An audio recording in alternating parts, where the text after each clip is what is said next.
Hi dears, ഈ ഒരു വീഡിയോയിലൂടെ ഡിസ്കസ് ചെയ്യുന്നത് Calicut university first semester BBA FIUGPയുടെ ഭാഗമായിട്ട് വരുന്ന കമ്മ്യൂണിക്കേറ്റിംഗ് വിത്ത് ഫൈനാൻഷ്യൽ ഡാറ്റ എന്ന് പറഞ്ഞ പേപ്പറിലെ chapter 1 one of the important area ആയിട്ടുള്ള principles of accounting and accounting standards എന്ന ടോപ്പിക്കാണ്.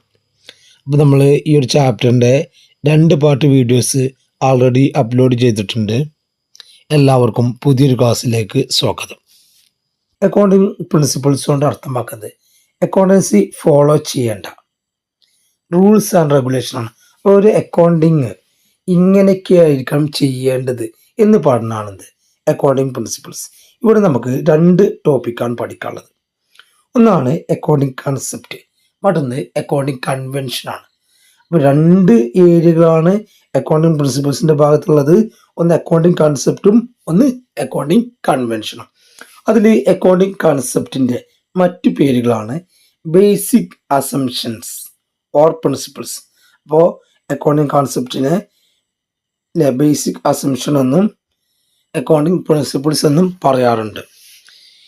അക്കൗണ്ടിങ് കൺസെപ്റ്റ് കൊണ്ട് അർത്ഥമാക്കുന്നത് these are fundamental idea that form the base of accounting practices. Accounting practice follow ചെയ്യുന്ന fundamental ആയിട്ടുള്ള അടിത്തറയായിട്ടുള്ള കുറേ ഐഡിയാസ് ആണ് എന്ത് അക്കൗണ്ടിങ് കോൺസെപ്റ്റ് എന്ന് പറയുന്നത്. അതിൽ ഒന്നാമത്തെ കോൺസെപ്റ്റാണ് ബിസിനസ് എൻറ്റിറ്റി കോൺസെപ്റ്റ്. ഈ ഒരു കോൺസെപ്റ്റ് കൊണ്ട് അർത്ഥമാക്കുന്നത് business and owner treat as a separate entities. ബിസിനസ്സിനെയും ഓണറിനെയും എന്ത് ചെയ്യുന്നു, സെപ്പറേറ്റ് എൻറ്റിറ്റി ആയിട്ട്, രണ്ടും വേറെ ആയിട്ട് ട്രീറ്റ് ചെയ്യുന്നു അല്ലേ. Owner separate, business separate. ഈ ഒരു കാര്യം കൃത്യമായിട്ട് മനസ്സിലാക്കുക.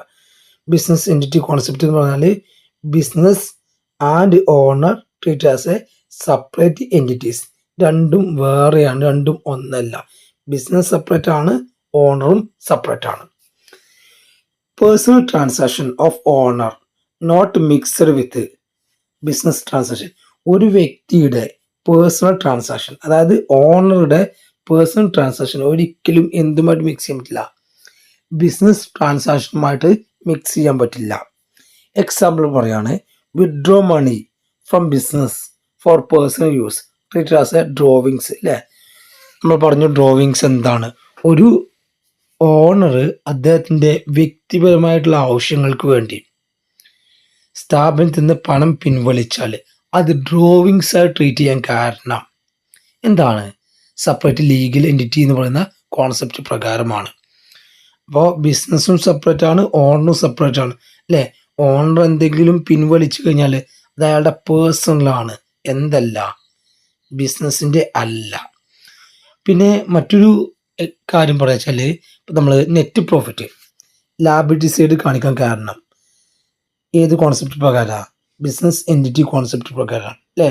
ലാബിലിറ്റി സൈഡ് കാണിക്കാൻ കാരണം എന്തെങ്കിലും പ്രോഫിറ്റ് വന്നു കഴിഞ്ഞാൽ അത് ആർക്ക് കൊടുക്കണം, ഓണേഴ്സിന് നൽകണം എന്ന് ലക്ഷ്യത്തോടു കൂടിയാണ്. അപ്പോൾ ബിസിനസ് എൻറ്റിറ്റി കോൺസെപ്റ്റ് പറഞ്ഞാൽ business and owner treat as a separate entities. ഈ ഒരു കാര്യം കൃത്യമായിട്ട് പഠിച്ചു വെക്കാം. ഓക്കെ അല്ലോ. സെക്കൻഡ് ആണ് മണി മെഷർമെൻറ്റ് ട്രാൻസാക്ഷൻ അല്ലേ. Only transaction measurable in monetary terms are recorded. പണപരമായിട്ടുള്ള കാര്യങ്ങൾ മാത്രമേ അക്കൗണ്ടൻസിയിൽ റെക്കോർഡ് ചെയ്യുള്ളൂ. പൈസ വന്നു, പൈസ പോയി എന്നീ കാര്യം മാത്രമേ അവിടെ റെക്കോർഡ് ചെയ്യുള്ളൂ, അക്കൗണ്ടൻസി റെക്കോർഡ് ചെയ്യുള്ളൂ. Non monetary aspect like employee skill, brand reputation are not recorded. ഒരു എംപ്ലോയിക്ക് ഇത്ര മാത്രം കഴിവുണ്ടെന്നോ അല്ലെങ്കിൽ ഇത്രമാത്രം നമ്മുടെ സ്ഥാപനത്തിന് ബ്രാൻഡ് ഉണ്ടെന്നോ എന്നൊന്നും എവിടെ റെക്കോർഡ് ചെയ്യില്ല, അക്കൗണ്ടൻസി റെക്കോർഡ് ചെയ്യില്ല. അക്കൗണ്ടൻസി എന്തുമാത്രം റെക്കോർഡ് ചെയ്യുള്ളൂ, മണി അല്ലേ, മോണിറ്ററി ട്രാൻസാക്ഷൻ, പണപരമായിട്ടുള്ള കാര്യങ്ങൾ മാത്രം, പണം വന്നതും പണം പോയതും മാത്രമേ അക്കൗണ്ടൻസിയിൽ റെക്കോർഡ് ചെയ്യുകയുള്ളൂ. തേർഡാണ് ഗോയിങ് കൺസേൺ കോൺസെപ്റ്റ്. ഈ ഒരു കോൺസെപ്റ്റ് പ്രകാരം ബിസിനസ് ഈസ് നെവർ എൻഡിങ് എന്നാണ്. എന്താണ്, നമ്മൾ എന്ത് ചെയ്യുന്നില്ല, ഒരു സ്ഥാപനം തുടങ്ങിക്കഴിഞ്ഞാൽ അത് 1 വർഷം കൊണ്ടോ 2 വർഷം കൊണ്ടോ അവസാനിക്കുമെന്ന് വിചാരിക്കില്ല. Assume that business will continue foreseeable future അല്ലേ. ഫ്യൂച്ചറിലേക്ക് ഇങ്ങനെ തുടർന്നുകൊണ്ടേയിരിക്കും. Asset are recorded at historical cost not liquidation value. Last എന്താണ്, അതിൻ്റെ ഹിസ്റ്റോറിക്കൽ കോസ്റ്റിലാണ് റെക്കോർഡ് ചെയ്യുന്നത്. കാരണം എന്താ, ഗോയിങ് കൺസേൺ ആണ്, ബിസിനസ് കണ്ടിന്യൂ ആണ്, ബിസിനസ് എന്തില്ല, not end in immediate future. നമ്മൾ എന്തില്ല, ഒരു ബിസിനസ്സും ലിക്വിഡേറ്റ് ചെയ്യണം അല്ലേ, അടുത്ത വർഷം ഇത് അവസാനിക്കും എന്ന് നമ്മൾ വിചാരിക്കുന്നത് എന്താണ്, കണ്ടിന്യൂ ആണ്. അപ്പോൾ ബിസിനസ് തുടർന്നുകൊണ്ടേയിരിക്കും എന്നതാണ് ഗോയിങ് കൺസേൺ കോൺസെപ്റ്റ് കൊണ്ട് അർത്ഥമാക്കുന്നത്. നെക്സ്റ്റ് ആണ് cost concept. Asset are recorded at their purchase price or historical cost, not current market price. Asset record ചെയ്യുന്നത് അല്ലേ, അത് വാങ്ങിയ വിലക്കാണ്, അതിൻ്റെ ഹിസ്റ്ററി കോസ്റ്റിലാണ്, അല്ലാതെ ഇപ്പോഴത്തെ മാർക്കറ്റിലെ വില അല്ല. അപ്പോൾ നമ്മളൊരു 10,000 രൂപക്ക് ഒരു മെഷീനറി വാങ്ങി, ഇന്ന് മാർക്കറ്റിൽ അതിൻ്റെ വില 12,000 ആണ്, പക്ഷെ നമ്മൾ റെക്കോർഡ് ചെയ്തതാണ് 10,000 ആണ്.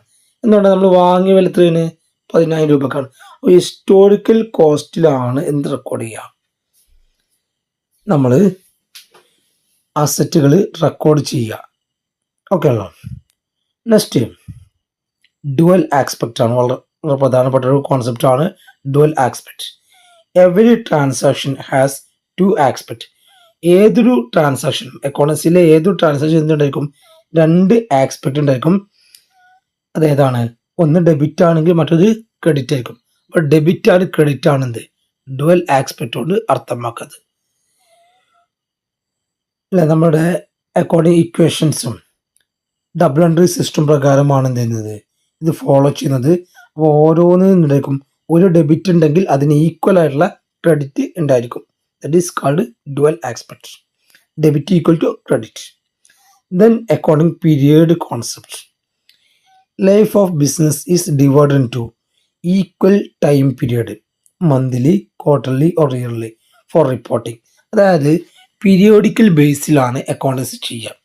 ഫിനാൻഷ്യൽ ഇയർ നമ്മൾ എൻഡ് ചെയ്യുക 31 മാർച്ചിലാണ്. ഓരോ വർഷം 31 മാർച്ചിൽ എന്ത് ചെയ്യുക, ഫിനാൻഷ്യൽ ഇയർ എൻഡ് ചെയ്യുക. അതുകൊണ്ട് തന്നെ നമ്മൾ എന്ത് ചെയ്യാണ്, പീരിയോഡിക്കലായിട്ടാണ് അക്കൗണ്ടൻസി ചെയ്യുന്നത്. നമ്മൾ ആസ് ഓൺ 31 മാർച്ചിലാണ് എന്ത് ചെയ്യുക, റിപ്പോർട്ടുകളും കാര്യങ്ങളൊക്കെ തയ്യാറാക്കുക.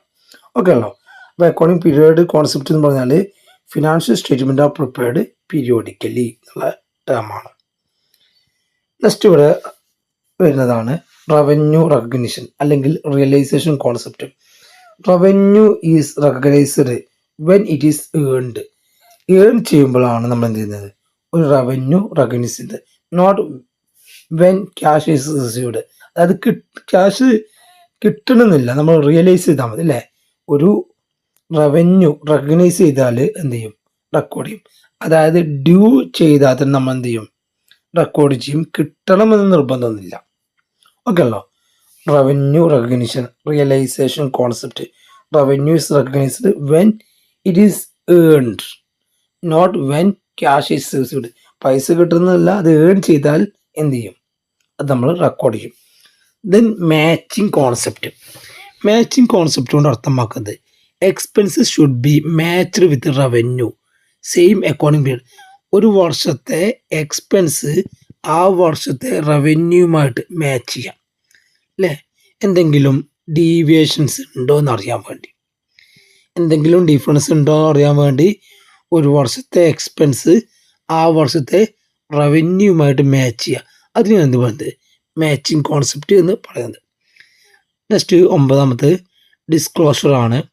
All material information must be disclosed in financial statement. Financial സ്റ്റേറ്റ്മെൻറ്റിൽ എല്ലാ മെറ്റീരിയൽ ഇൻഫർമേഷനും എന്ത് ചെയ്യണം, വെളിപ്പെടുത്തണം. എല്ലാ മെറ്റീരിയൽ ഇൻഫർമേഷനും ഫിനാൻഷ്യൽ സ്റ്റേറ്റ്മെൻറ്റിൽ വെളിപ്പെടുത്തണം എന്നതാണ് ഫുൾ ഡിസ്ക്ലോഷർ കോൺസെപ്റ്റ് കൊണ്ട് അർത്ഥമാക്കുന്നത്. Then objectivity concept. Transaction should be supported by verifiable evidence അല്ലേ. ഓരോ ട്രാൻസാക്ഷനും ഒബ്ജക്റ്റീവ്സിൻ്റെ ബേസിലായിരിക്കണം. ഓരോന്നിനും എന്ത് വേണം, എവിഡൻസ് വേണം. ഇപ്പോൾ ഒരു നമ്മൾ എന്തെങ്കിലും ട്രാൻസാക്ഷൻ നടന്നിട്ടുണ്ടെങ്കിൽ അതിന് ബില്ലോ റെസീപ്റ്റോ കാര്യങ്ങളോ വേണം. എല്ലാ കാര്യങ്ങളും നടക്കേണ്ടത് എന്തിൻ്റെ ബേസിലാണ്, ഒരു സപ്പോർട്ടിങ് എവിഡൻസിൻ്റെ ബേസിലാണ്. അപ്പോൾ ഒരു ട്രാൻസാക്ഷൻ നടന്നു കഴിഞ്ഞാൽ അതിന് എവിഡൻസ് വേണം. നെക്സ്റ്റ് വരുന്നത് അക്കൗണ്ടിങ് കൺവെൻഷൻസ് ആണ്. അപ്പോൾ നമ്മൾ അക്കൗണ്ടിങ് കോൺസെപ്റ്റ് പറഞ്ഞു. ഇതിൻ്റെ ഭാഗമായിട്ട് വരുന്ന ടോപ്പിക്കാണ് അക്കൗണ്ടിങ് കൺവെൻഷൻ. അക്കൗണ്ടിങ് കൺവെൻഷനെ ജനറലി ആക്സെപ്റ്റഡ് പ്രാക്ടീസസ് എന്ന് പറയാറുണ്ട്. അല്ലെ, ഗ്യാപ്പ് കേട്ടിട്ടുണ്ടായിരിക്കും. Generally accepted accounting principles. ഗ്യാപ്പിൻ്റെ ഫുൾ ഫോം എന്താണ്? Generally accepted accounting principles. Okay അല്ലോ. ഇവിടെ അക്കൗണ്ടിങ് കൺവെൻഷൻ എന്ന് പറഞ്ഞാൽ these are customs or traditions developed over time to make accounts more reliable and comparable. ഒരു അക്കൗണ്ട്സ് കൂടുതൽ റിലയബിൾ ആകുന്നതിനും അതുപോലെ തന്നെ കമ്പയർ ചെയ്യുന്നതിനും വേണ്ടി ഉപയോഗിക്കുന്ന കസ്റ്റംസ് ഓർ ട്രഡീഷൻസിനെയാണ് എന്ത് പറയുന്നത്? നമ്മൾ അക്കൗണ്ടിങ് കൺവെൻഷൻസ് എന്ന് പറയുന്നത്. ഇവിടെ നമുക്ക് പഠിക്കാനുള്ളത് 4 കൺവെൻഷനാണ്. ഒന്നാണ് convention of consistency. Convention of കൺസിസ്റ്റൻസിയോട് അർത്ഥമാക്കുന്നത് same accounting method should be followed year after year. ഓരോ വർഷവും നമ്മൾ എന്ത് ചെയ്യുന്നു? ഒരേ അക്കൗണ്ടിങ് മെത്തേഡ് ഉപയോഗിക്കുന്നു. കാരണം എന്താണ്? കൺസിസ്റ്റൻ്റ് ആയിരിക്കണം അല്ലേ. അപ്പോൾ 31 മാർച്ചിലാണ് നമ്മൾ റിപ്പോർട്ടുകൾ, ഫിനാൻഷ്യൽ സ്റ്റേറ്റ്മെൻറ്റ് പ്രിപ്പയർ ചെയ്യാനുള്ളത് അല്ലേ. ഓരോ വർഷവും 31 സെയിം മെത്തേഡാണ്. Any change must be disclosed. എന്തെങ്കിലും മാറ്റം ഉണ്ടെങ്കിൽ എന്ത് ചെയ്യും? അത് വെളിപ്പെടുത്തണം. അപ്പോൾ ഒന്നാമത്തെ കൺവെൻഷനാണ് convention of consistency. Same accounting method should be followed year after. ആ കാര്യം കൃത്യമായിട്ട് മനസ്സിലാക്കാം.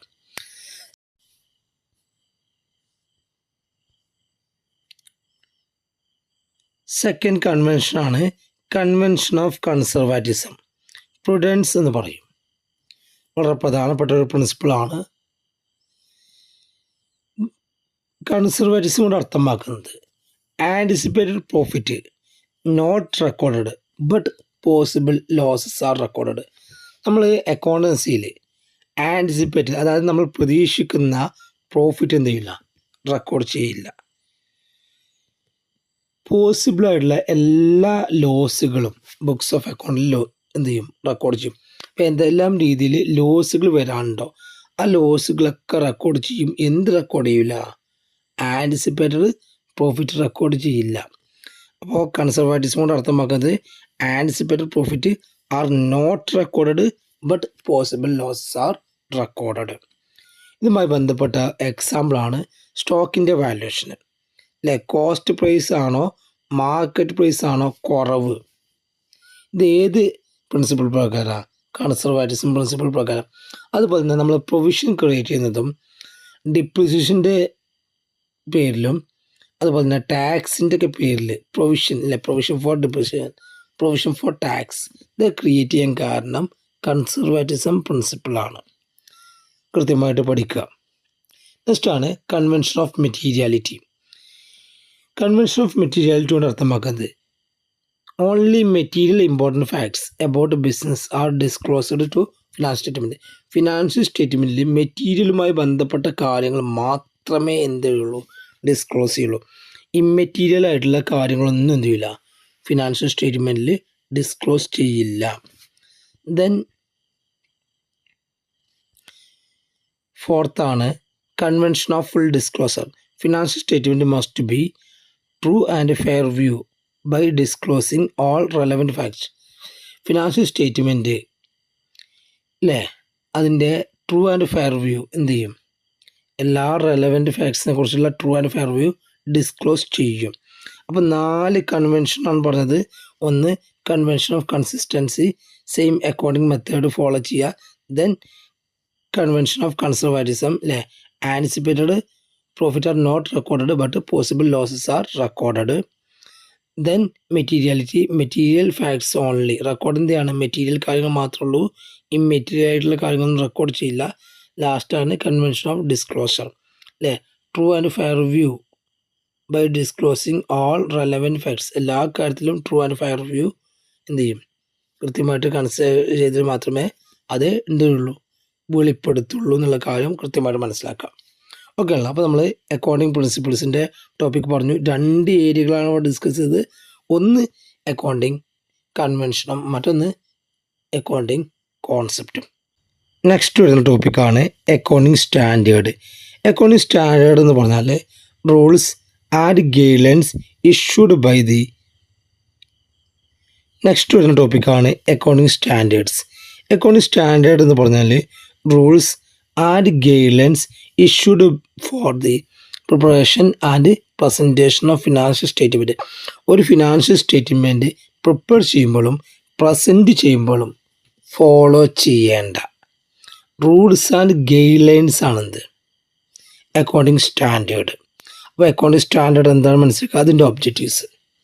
ഫസ്റ്റ് ഒബ്ജക്റ്റീവ്സ് വരുന്നത് to bring uniformity in accounting practice. Accounting പ്രാക്ടീസിൽ അക്കൗണ്ടിങ് ചെയ്യുന്നതിൽ ഒരു യൂണിഫോമിറ്റി നടപ്പാക്കാനാണ് അക്കൗണ്ടിങ് സ്റ്റാൻഡേർഡ് എന്ത് ചെയ്യുന്നത് നമ്മൾ കൊണ്ടുവന്നിട്ടുള്ളത്.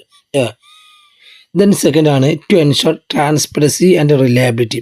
അക്കൗണ്ടൻസിയിൽ ട്രാൻസ്പെറൻസിയും റിലയബിലിറ്റിയും കൃത്യതയും കൊണ്ടുവരിക. Then to facilitate comparison of financial statement.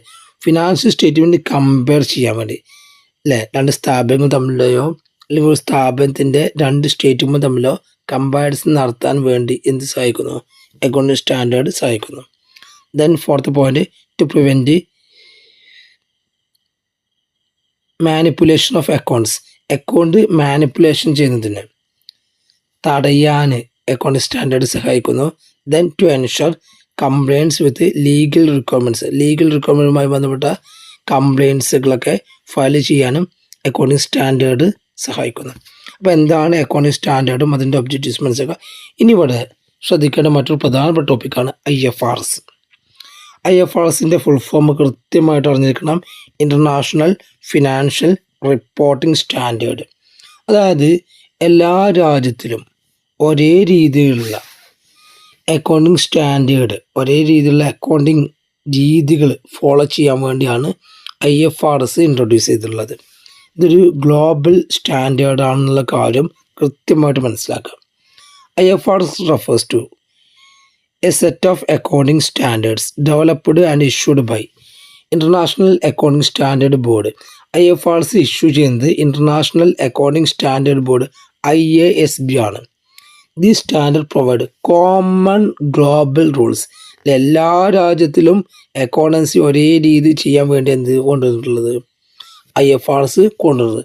So that financial statement are consistent. അതുകൊണ്ട് തന്നെ നമുക്ക് എന്ത് പറയാം, ഫിനാൻഷ്യൽ സ്റ്റേറ്റ്മെൻറ്റിന് സ്ഥിരതയുണ്ട്, ട്രാൻസ്പെറൻ്റ് ആണ് and comparable across international boundaries. അപ്പോൾ അല്ലേ, ഇപ്പം ഇന്ത്യയിൽ ഒരു അക്കൗണ്ടിങ് സ്റ്റാൻഡേർഡ്, വിദേശത്ത് വേറെ അക്കൗണ്ടിങ് സ്റ്റാൻഡേർഡ് ഫോളോ ചെയ്താൽ അക്കൗണ്ടൻസിയിൽ എന്തുണ്ടായിരിക്കില്ല, ഒരു യൂണിഫോമിറ്റി ഉണ്ടായിരിക്കില്ല. അങ്ങനെ ലോകത്ത് എല്ലാ രാജ്യത്തും ഒരേ രീതിയിലുള്ള അക്കൗണ്ടിങ് റൂൾസും കാര്യങ്ങളും കൊണ്ടുവരാനാണ് IFRS എന്ന് പറയുന്ന international financial reporting standard develop ചെയ്തിട്ടുള്ളത്. ഇനി ഇതിൻ്റെ ഒബ്ജക്റ്റീവ്സും കൂടി നോക്കാം. ഫസ്റ്റ് വരുന്നത് to develop a single set of global accounting standard. ഒരു ഗ്ലോബൽ അക്കൗണ്ടിങ് സ്റ്റാൻഡേർഡ്, അതായത് എല്ലാ രാജ്യത്തിലും ഒരൊറ്റ അക്കൗണ്ടിങ് സ്റ്റാൻഡേർഡ് ഫോളോ ചെയ്യാൻ വേണ്ടിയാണ് IFRS ഇൻട്രൊഡ്യൂസ് ചെയ്തിട്ടുള്ളത്. സെക്കൻഡ് ആണ് to ensure transparency in financial statement. Financial സ്റ്റേറ്റ്മെൻറ്റിൽ കൃത്യത കൊണ്ടുവരാൻ വേണ്ടി. Then to make financial statement comparable ഇൻ്റർനാഷണലായിട്ട് ഫിനാൻഷ്യൽ സ്റ്റേറ്റ്മെൻറ്റ് കമ്പയർ ചെയ്യാൻ വേണ്ടി. ദെൻ ഫോർത്ത് ആണ് to enhance reliability and consistency of report. ഒരു റിപ്പോർട്ടിന് റിലയബിലിറ്റി കിട്ടാനും അതുപോലെ തന്നെ കൺസിസ്റ്റൻസി സ്ഥിരത കിട്ടാനും വേണ്ടിയാണ് IFRS ഇൻട്രൊഡ്യൂസ് ചെയ്തിട്ടുള്ളത്. മറ്റൊന്നാണ് to improve accountability of companies. കമ്പനീൻ്റെ അക്കൗണ്ടബിലിറ്റി എത്രമാത്രം ഉണ്ടെന്ന് അറിയാൻ വേണ്ടി. To increase investors confidence. ഇൻവെസ്റ്റേഴ്സിന് കോൺഫിഡൻസ് കൂട്ടാൻ വേണ്ടി. അപ്പോൾ ഇവിടെ അക്കൗണ്ടിങ് സ്റ്റാൻഡേർഡിൽ എന്താണ് അക്കൗണ്ടിങ് സ്റ്റാൻഡേർഡ് പറഞ്ഞു, എന്താണ് IFRS ഇൻ്റർനാഷണൽ ഫിനാൻഷ്യൽ റിപ്പോർട്ടിംഗ് സ്റ്റാൻഡേർഡും അതും അതിൻ്റെ ഒബ്ജക്റ്റീവ്സും പറഞ്ഞു.